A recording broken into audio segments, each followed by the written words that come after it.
আসসালামু আলাইকুম রহমতুল্লাহ। বন্ধুরা, আমরা বাচ্চারা ভুল করলেই শাস্তি দেওয়ার চেষ্টা করি। আসলে শাস্তি দিলেই কি এর সমাধান? না, শাস্তি দিলে এর সমাধান নয়। ভুল থেকে বাচ্চাকে শিক্ষা দেওয়ার চেষ্টা করুন। ভুল থেকে বাচ্চাকে অনুপ্রেরণা দেওয়ার চেষ্টা করুন। কিভাবে করবেন? বাচ্চা ভুল করেছে, বাচ্চাকে জড়িয়ে ধরে বাচ্চার পিঠে হাত বুলিয়ে দিয়ে বলুন, ভুল হয়েছে তো কি হয়েছে, সামনে থেকে এই জিনিসগুলো ঠিক করে চলবে।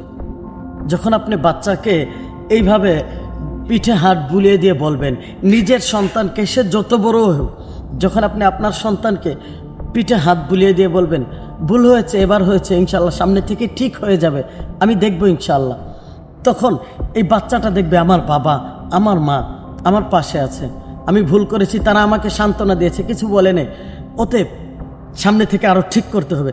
তখন সে সাহস পাবে, সামনের জীবন তার চলার জন্য সহজ হবে। আশা করছি ভিডিওটা উপকারী হবে। যদি ভালো লেগে থাকে শেয়ার করে সবাইকে সুযোগ করে দিবেন ইনশাআল্লাহ। ধন্যবাদ সকলকে, ভালো থাকবেন সবাই, আল্লাহ হাফেজ।